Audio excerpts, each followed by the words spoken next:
Hello students of class 11th and 12th. Today we will see the internal structure of the heart and then working mechanism of the heart. ठीक है, first of all देखते हैं हम, ये है हमारी pulmonary veins की openings. ये पल्मोनरी वेन्स जो होती है ऑक्सीजनेटेड ब्लड लेके आती है हमारे लेफ्ट ऑरिकल में। ठीक है, तो लेफ्ट ऑरिकल में जो 2 पल्मोनरी वेन्स आती हैं जो कि 4 ओपनिंग्स के थ्रू हमारे लेफ्ट ऑरिकल पार्ट में ओपन होती है। लेफ्ट ऑरिकल पार्ट और लेफ्ट वेंट्रिकल पार्ट के बीच हमारे वॉल प्रेजेंट है, वो है बाइकस्पिड वॉल। और इसी तरीके से राइट आर्ट्रियम और राइट वेंट्रिकल के बीच जो वॉल प्रेजेंट है वो है हमारे ट्राइकस्पिड वॉल्स।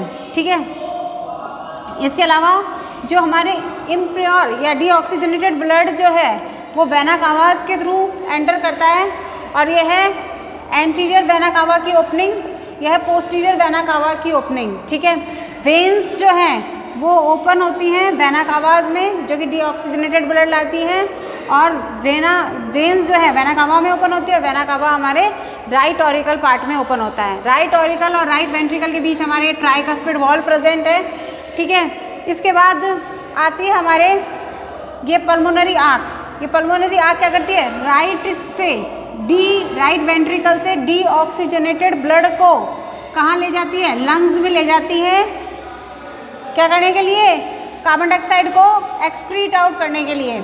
ये पल्मोनरी आर्क है जो कि राइट वेंट्रिकल से डीऑक्सीजनेटेड ब्लड को कहाँ ले जाती है, लंग्स में ले जाती है। ठीक है, इसके बाद हमारे ये है ऐसे नोड।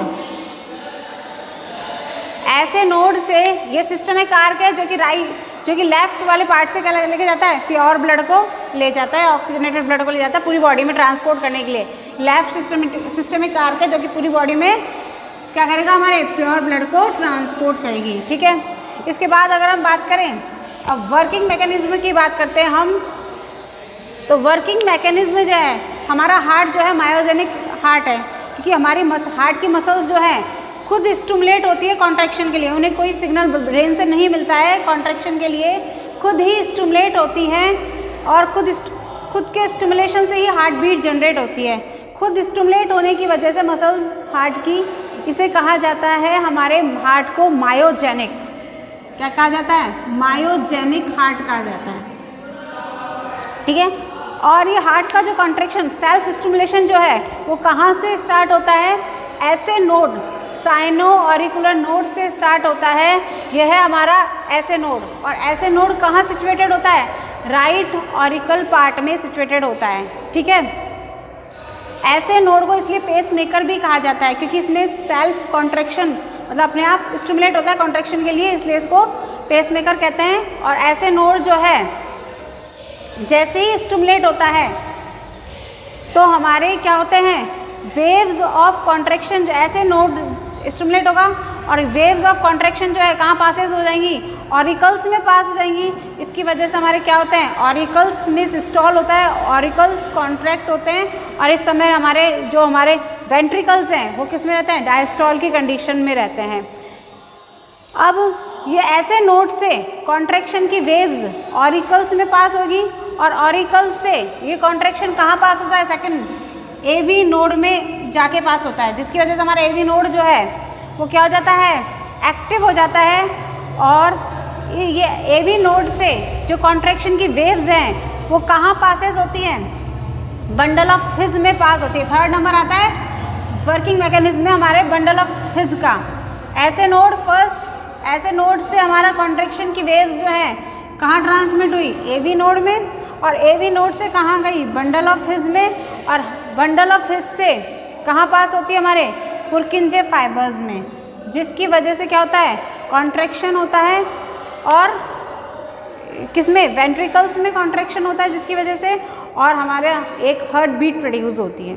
ठीक है, तो हमने देखा ये मैकेनिज्म, और एक हार्ट बीट मतलब हमारा हार्ट जो है 1 मिनट में कितने टाइम्स, 72 to 80 टाइम्स जो है वो हार्ट बीट जनरेट करता है।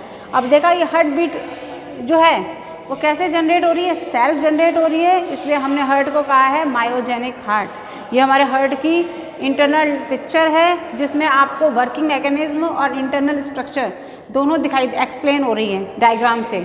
ठीक है, ये पीवी यहाँ पर पल्मोनरी वेन्स हैं, थोड़ा शॉर्ट में लिखा है पल्मोनरी वेन्स है यहाँ पे, जो कि हमारी बॉडी में क्या लेके आ रही हैं, लेफ्ट वाले पार्ट में प्योर ब्लड को लेके आ रही हैं। ये एल मतलब लेफ्ट सिस्टमिक आर्क है। ये ऐसे नोड है, साइनो ऑरिकुलर नोड्स हैं, जहाँ पे सबसे पहले क्या हुआ, स्टिमुलेशन जनरेट होगा। स्टिमुलेशन जो है इसकी वजह से हम जैसे ही स्टिमुलेशन इसमें जनरेट होगा तो मसल हमारी क्या होगी, कॉन्ट्रैक्ट होगी ऑरिकल्स की, और इसके बाद वेव्स ऑफ कॉन्ट्रैक्शन कहाँ जाएगी, एवी नोड्स में जाएंगी। एवी नोड्स में जाने के बाद ये ट्रांसमिट हो जाएगी हमारे बंडल ऑफ हिज में, और बंडल ऑफ हिज से किस में जाएंगी, पुरकिंजे फाइबर्स में जाएंगी, जिससे कि पूरे वेंट्रिकल में क्या कॉन्ट्रैक्शन की वेव्स पास हो जाएगी। जैसे ही कॉन्ट्रैक्शन की वेव्स जाएगी हमारे वेंट्रिकल्स जो होंगे वो क्या हो जाएंगे, सिस्टोल हो जाएगा, और हार्ट बीट जो है वो जनरेट होगी। ठीक है,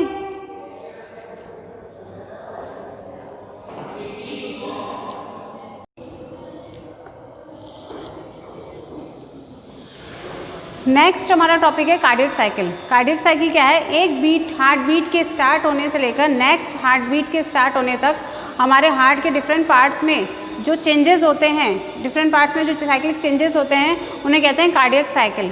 कार्डियक साइकिल्स में हमने 2 पार्ट्स में डिवाइड किया है कार्डियक साइकिल को। एक तो हमारी मसल जो है क्या करती है, 2 एक्शंस करती है। एक तो सिस्टोल करती है, मतलब कॉन्ट्रैक्शन करती है। ऑरिकल और वेंट्रिकल जब कॉन्ट्रैक्शन करते हैं तो उसको कहते हैं सिस्टोल, और ऑरिकल और वेंट्रिकल जब रिलैक्स स्टेट में होते हैं तो हम उसको क्या कहते हैं, डायस्टोल कहते हैं। ऑरिकल का जो हमारा पहले सबसे पहले क्या है, हमारा मसल जो है ऑरिकल जो है रिलैक्स स्टेट में है, तब हमारे क्या चल रही है, ऑरिकल्स की फिलिंग चल रही है। ऑरिकल्स की फिलिंग जब चल रही है तो हमारी पल्मोनरी वेन्स जो हैं वो ऑक्सीजनेटेड ब्लड को कहाँ लेकर आ रही है, ऑरिकल्स में लेके आ रही हैं। और ऑरिकल्स में लेके आ रही हैं इस समय, तो सबसे पहले हमारे बाइकस्पिड और ट्राइकस्पिड वॉल्व क्या हैं, क्लोज्ड हैं। ठीक है, जैसे ही ये क्लोज्ड हैं अब इस समय, तो हमारे ऑरिकल्स की फिलिंग चल रही है। इसमें क्या हो जाता है, फिर प्रेशर जनरेट हो जाता है। इतना प्रेशर हो जाता है जनरेट जब फिलिंग चलती है, तो बाइकस्पिड और ट्राइकस्पिड जो है, जो ब्लड के प्रेशर से क्या हो जाते हैं, प्रेशर से ओपन हो जाते हैं, और ब्लड कहाँ लग जाता है, वेंट्रिकल्स में आने लग जाता है। उसके बाद नेक्स्ट एक्शन आर्टेरियल जो डायस्टोल होता है हमारे, वो कितने सेकंड का होता है, 0.7 सेकंड का होता है, जो कि इस पिक्चर से दिखा रखा है। ये रहा आर्टेरियल डायस्टोल जो कि 0.7 सेकंड का है। उसके बाद इससे क्या होता है, हमारे 75% ब्लड जो है वो कहाँ आ जाता है, किस में आ जाता है, हमारा वेंट्रिकल्स में आ जाता है। अब होती है उसके बाद आर्टेरियल या ऑरिकुलर सिस्टोल।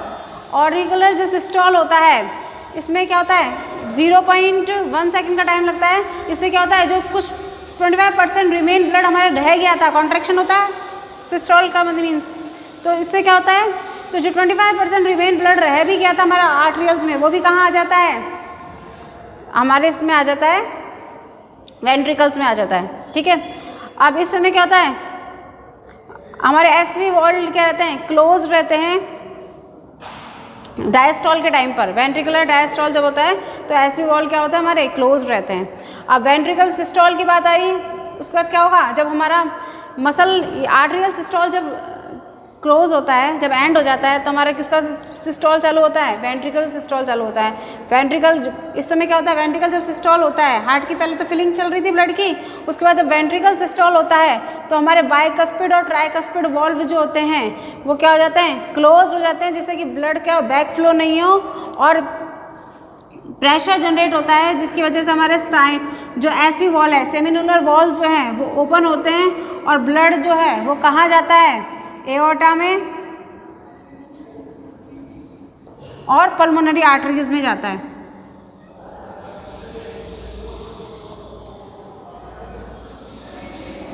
ठीक है, वेंट्रिकुलर सिस्टोल में कितना टाइम लगता है, 0.3 सेकंड का टाइम लगता है। और वेंट्रिकुलर सिस्टोल के बाद हमारे क्या होता है, वेंट्रिकुलर डायस्टोल होता है, जिसमें कितना टाइम लगता है, 0.5 सेकंड का टाइम लगता है। और इस समय जब वेंट्रिकुलर डायस्टोल होता है हमारा, रिलैक्सेशन जब वेंट्रिकल्स करते हैं, तो इस समय क्या होता है, एसवी वॉल्व क्या हो जाते हैं, सेमिनुलर वॉल्व जो हैं वो क्लोज हो जाते हैं, और बाइकस्पिड और ट्राइकस्पिड वॉल्व जो है हमारे ओपन हो जाते हैं। ठीक है, अगेन रिपीट कर देती हूँ मैं एक बार।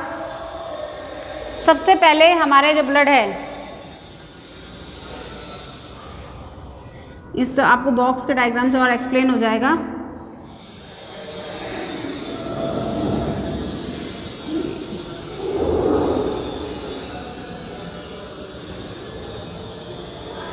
इस बॉक्स के डायग्राम से आपको और एक्सप्लेन हो जाएगा। यहाँ पर है हमारी बाइकस्पिड वॉल्व, यह है ट्राइकस्पिड वॉल्व।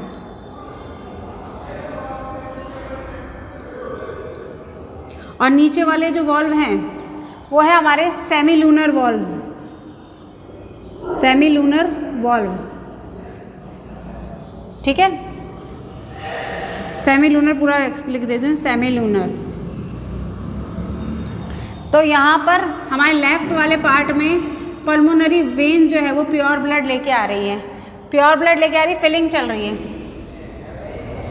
ठीक है। अब इस समय हमारे क्या है, बाइकस्पिड और ट्राइकस्पिड वॉल्व जो है वो क्या है, ओपन है। ट्राइकस्पिड और बाइकस्पिड तो और ब्लड कहाँ आ रहा है हमारे ऑरिकल से वेंट्रिकल्स में आ रहा है, ठीक है। ऑरिकल से वेंट्रिकल्स में आ रहा है, ये तो हमारे हो गया आर्ट्रिकल डायस्टॉल जो कि 0.7 सेकेंड का है। इसमें हमारा हार्ट जो है रिलैक्स स्टेट में है, आराम से फिलिंग चल रही है, ठीक है। अब इसके बाद क्या होता है, फिलिंग के बाद जब हमारा इतना ब्लड आ जाता है कि किसमें प्रेशर, ऑरिकल में प्रेशर क्रिएट हो जाता है। इसकी वजह से क्या होता है, हमारे ये दोनों वॉल्व क्या हो जाते हैं, क्लोज हो जाते हैं। दोनों वॉल्व के क्लोज होने से हमारे क्या हो जाता है, फिर आर्टेरियल सिस्टोल जनरेट होता है। तो पहले तो ये जितना ब्लड आना था वो तो आ ही गया, ठीक है। इसके बाद अब ये हमारे देखो आर्टेरियल डायस्टोल हो गया, आर्टेरियल डायस्टोल 0.7 सेकंड का हो गया, आर्टेरियल सिस्टोल 25% जो था उसमें रिमेन ब्लड आ गया, और वेंट्रिकल सिस्टोल जो है हमारा वो हो गया, और हमारा हो गया नेक्स्ट स्टेप हमारा हो गया वेंट्रिकुलर डायस्टोल, ठीक है। ये हमारे आर्टेरियल डायस्टोल जो है 0.7 सेकंड का हो गया, वेंट्रिकुलर सिस्टोल जो है हमारा वो 0.3 का हो गया, और हमारा आर्टेरियल सिस्टोल जो है वो 0.1 सेकंड का हो गया, ठीक है। और वेंट्रिकुलर डायस्टोल 0.5 सेकंड का हो गया।